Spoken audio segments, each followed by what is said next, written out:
cheer up about the coach, because I got a feeling he's going to reconsider the big move. Did you do something? Point is, he's going to stick around and finish what he started with the girls, that's all. Because a coach or most of us can't even stand his leaving? So what difference does that make? You don't have to love him to be successful. Coach Hauser had sex with Allie. Oh, Meadow, no. this is horrible. This is also a very serious accusation. What exactly did Allie say? That they had sex more than once. Now, Allie's a very pretty girl. Maybe there was... Don't do Maybe there this, was some Tony. confusion. Maybe she Tony, wanted don't. to look like she was sophisticated in your guys' eyes. Dad. What if this had been Meadow? Right. What kind of confusion? Would have been A no girl fucking that confusion. age, the coach should not have been in any position where there's even a remote possibility of confusion. Facts. Oh, this is a great fucking episode. You out of your fucking mind? What? I know what you did. You kidnapped the coach's dog and all that other shit. But if you do one more thing... Oh, shut up, Arthur. You know, you're 5 fucking time zones behind your own ass. You want to know what your wonderful fucking coach did? He fucked little Allie Vandermeed, and who knows who else he fucked. What are you talking about? I'm sorry, that shouldn't be hilarious, but the way he fucked little Allie Vandermeed. That's crazy. That's why that kid slit her wrist, you stonard. And my daughter should know this shit. That self-righteous prick put his dick in my little girl's soccer teammate. Yeah. That shouldn't be funny, but yo, I'm sorry. Chiara, he drove her home from the supermarket one night when it was raining. Oh, my little girl. Fucking Oh. degenerate son of a bitch. He deserves to die.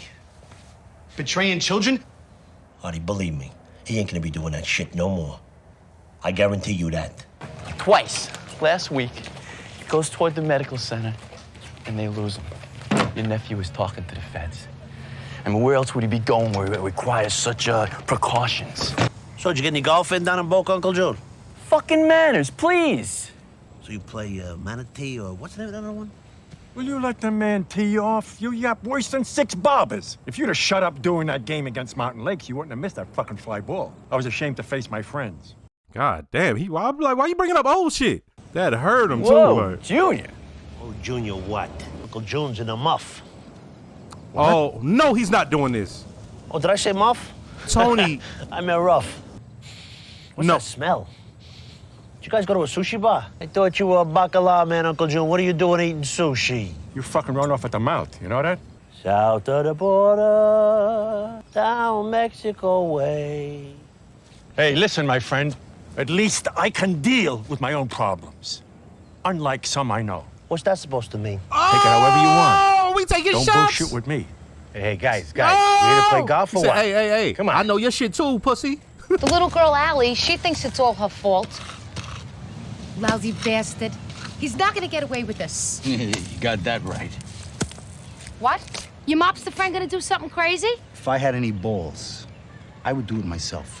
Arthur, you do have balls. That's why you're not like him. You can't tell me that Coach Hauser doesn't deserve it. Listen to you. Think about what you're saying. Who's worse, Tony Soprano or that child molesting fuck? I'd like to rip his heart out of his chest. Jesus Christ, Arthur, I cannot believe you only think about yourself. I don't know what he was talking about. He babbled. What was that? You're another one. Sick and tired of having to make excuses for him all the time. It isn't right. Because he's a fucking mental weakling. Oh, I know. No. You don't know shit, Mikey. Oh no. He's seeing a psychiatrist, Oh for Christ's no. sake. How about that, huh? My nephew is seeing a psychiatrist. Indictment's being prepared. He's spilling his guts. I fucking knew Oh, it. No, you didn't fucking know it. I just told you. right. Suppose this shrink gets scared or something.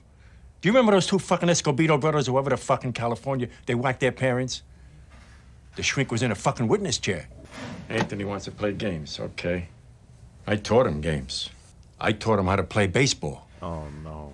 You talking about clipping him? Nobody would slap my wrist if I did. Even that dude who hates Tony, hates him, he couldn't believe Junior even insinuated that. He's like, you talking about clipping him? And then Junior let it out like, who the fuck gonna stop me? Nobody gonna give a fuck. I'm me.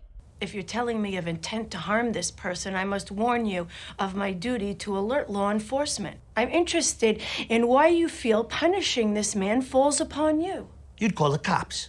who'd get some judge, who'd give him psychiatric counseling. So maybe he could talk about his unhappy childhood, and we could have sympathy for the fuck. Because he's the real victim here, right? Why do you think you, Anthony Soprano, always has to set things right? Interesting. My assumption was just because he was in the mob and he kind of felt, but nah, it's deeper than that, huh? Tone, I gotta talk to you. Kind of busy right now. Marty gonna try to talk him out of it. Gotta talk to you. Nothing's happened yet, has it? Just gotta make the call. Marty, don't worry about it. You got nothing to do with it. You don't go nowhere near this. I don't care about that. It's wrong, Tony. Oh, what he did isn't. I'm begging you. I hate the guy, too. I drove by his house. I almost got out. If something happens to him, who's it gonna help, huh? His daughter? That girl? No. You, Tony. And Silvio, and me, and whoever. It's just gonna make us feel better. Who the fuck do you think you are coming in here talking to me like this? Now, your boyfriend is finished. You deal with it. This is me asking you. Why don't you get the fuck out of here? Come on.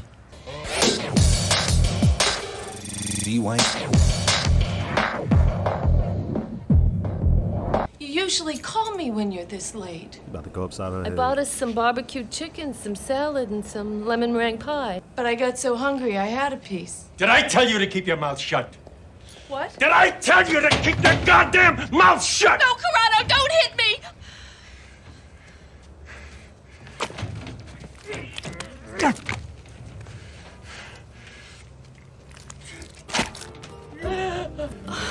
You stupid fucking blabbermouth cunt! I don't understand. Get your pencils and your crap and the rest of your shit. And don't be here tomorrow. Oh, no, Corrado, don't leave. Colleagues and neighbors were shocked to hear of charges brought against Donald Hauser, coach of the Verbum Day high school girls soccer team. Alerted by a student friend of the alleged victim. And kind of what I would do to come over.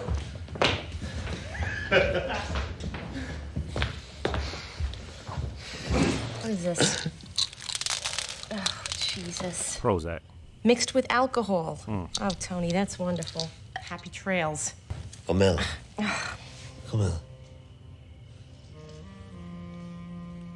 I didn't hurt nobody.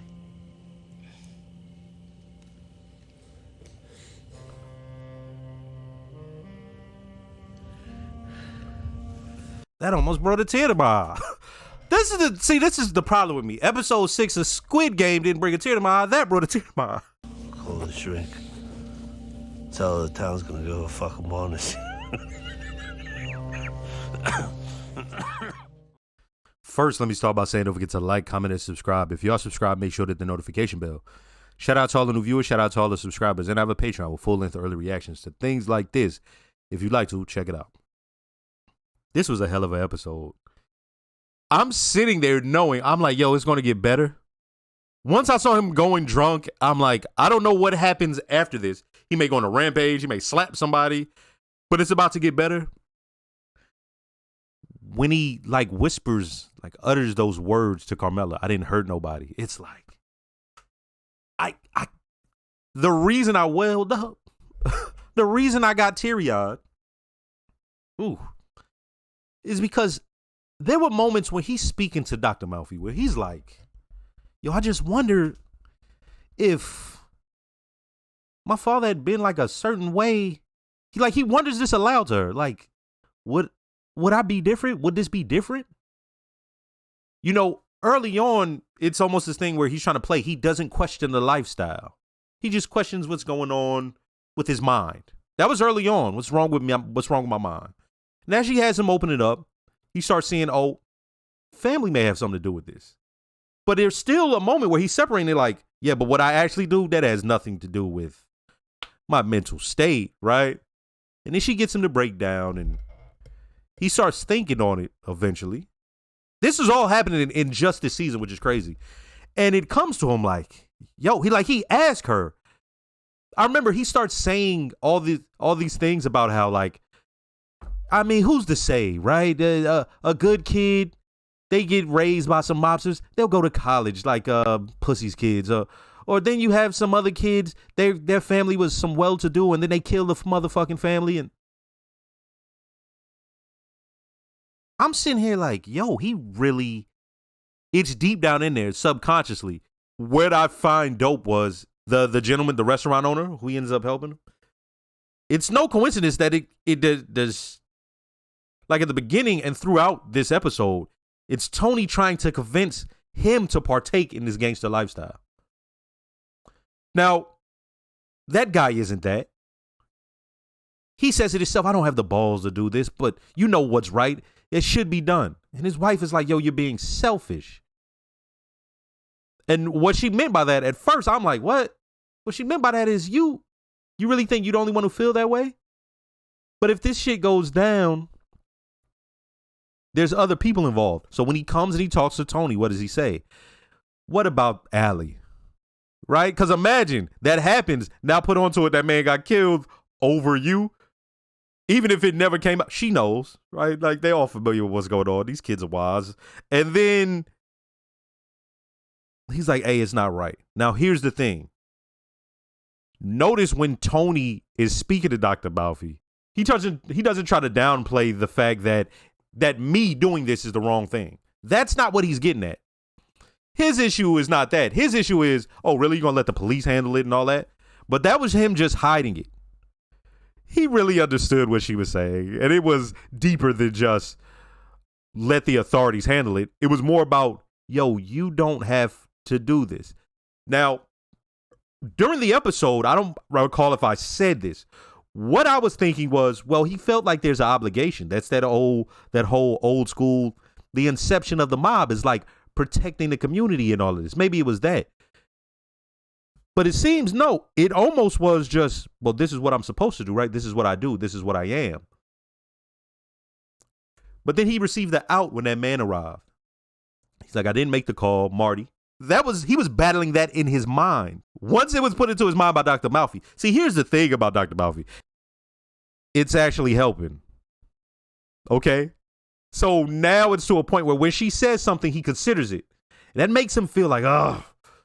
So when that guy comes and affirms what she says, it's like, get the fuck out of here. Like, what do you know? But no, he knows what the doctor was saying is, it's in there now. And so for him to be drunk and drugged up and say what was subconscious out loud, I didn't hurt nobody, with a smile on his face, it sort of touched me. It's like, ooh, he deep down somewhere in there, he just wants to be a little kid before this was ever introduced to him. But it is who he is, right? So now, here's why the writing on this episode was so dope. We have the feds dealing with what they're dealing with. Uncle Junior, he's talking to his lawyer. He has to work from the lawyer's office. Hey, go to Boca. Get out of here for a while. Man goes to Boca. He brings his piece with him. And I'm looking at their relationship like, yo, it's dope. I know I wasn't the only one. Most of them was like, yo, that's a dope old people relationship, right? Like, it was fucking fire. Now, when he starts going on and on about the coochie and like eating out, I'm sitting there like, I'm thinking that's that conversation and it's not really going to have nothing to do with nothing else. And then by the end of it, I realized, oh no, she's going to tell someone, isn't she? They played it a certain way. So then she had already spoken about it. This is what I like about it. It would have played less realistic if she's at the hairdresser and then she brings it up. Nah. The reason that scene plays well is, oh no, she had already spoken about it. And she tried to tell old girl, hey, you can't talk about our sex lives no more. Don't bring that up. I like that, right? Because that's the immersion that we're talking about, because it's, oh no, things have happened already. It's not the viewer is there for every single thing that happens, even the little details. No, it already took place. Then we get to Carmela, and Carmela. See, this is why this is so funny to me, because look at these women. To them, it's ha-ha, he. To them, it was dead serious. It was like, what the to the point where Uncle Junior is talking about clipping Tony. Think about how immature this shit is. Now, once again, what I said I love about this show in the intro is this. They're talking about this super masculine, hey, mobsters, they got side pieces, they got wives, they handle it with their fists or the guns, but they still got anxieties. They still have all these issues, and we're going to get into that. They still got a family. And then they have immaturity also. But the thing about immaturity, usually it comes out like communal. Like what I mean by that is if a motherfucker wasn't afraid that what others thought, it might be one thing. This man is what they said, capo regime.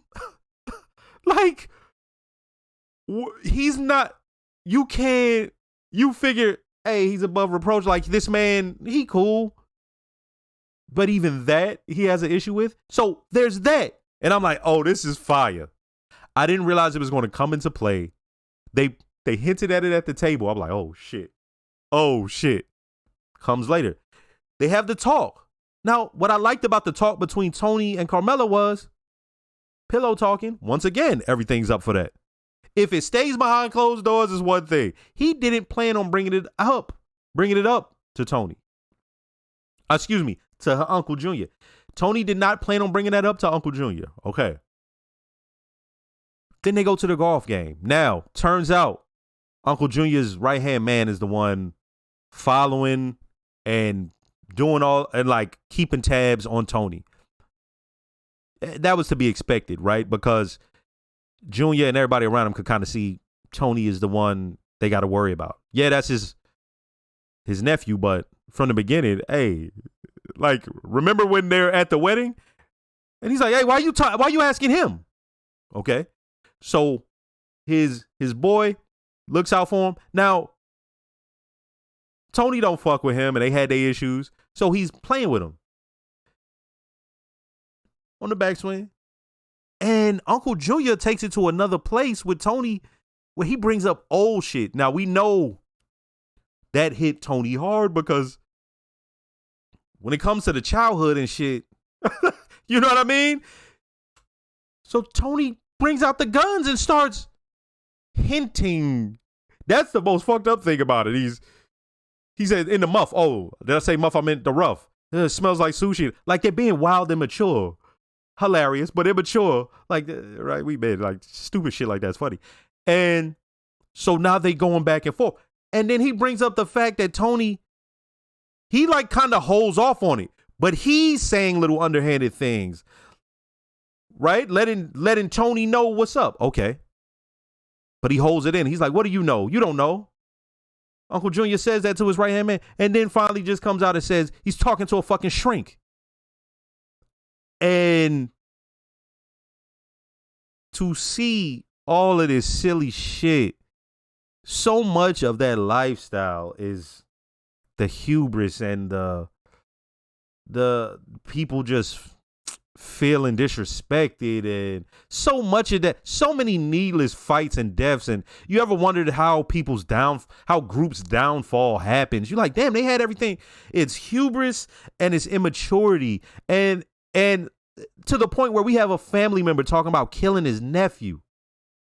And when the motherfucker says it to him, looking shocked almost, he's like, no one will slap my hand if I do it, some shit he said. And I'm like, yo. Now let's go to how everything is intertwined in this. The whole portion of watching, I believe his name is Silvio, Tony, Marty, all sitting there watching their daughters play the soccer. And as I said, what I appreciate about this is we're seeing these people live regular lives. They've gone even deeper, right? So now, whoever thought about some mobsters watching their daughters play soccer and worrying about the daughter's future? You don't think of them in that context, right? So they don't want this guy to leave. And so it ends up with them sitting at a TV. And this man is talking about calling authorities and all this blah, blah, blah. The alley chick, when I first saw her, I'm like, yo, she's mad good. What's up with her? And I can't remember what I said about the situation, but to find out that he had done something with her, I kind of had like thought that. I don't remember if I said it aloud, but it was like, damn, the fact that coach did that is some fucked up shit. And I knew where this could go. But the way they utilized that to go into the psyche of Tony, and they utilize everyone around him, I really enjoyed it. So by the time we get to I didn't hurt nobody, I'm like, yo, I fuck with this.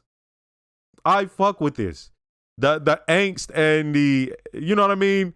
He feels like he hurt Meadow, his son, like all of this, but he can't help himself. This is who he is. At least that's what he says. Man, this was good to just see them cheering on, but in their own mobster way. Like my man's there in a fucking wife beater with his gold chains, like I said, with his hair still done. Fucking hilarious. This was a great episode. This is probably my favorite episode so far. It just had so much in the way of what this show is to me so far. Like I said, the whole point of it is to explore this, but deeper. Like, we're going to go into what they actually are going through, and then we're going to throw in some situations. Like I said, this is like a reality show of some mobsters or some shit like that, right? All while they waiting on some fucking indictments to come down, right? Hey, dope episode. Next episode. There's so much more I can say about this, but hey, we got time. I'm going to be watching the full series. Next episode.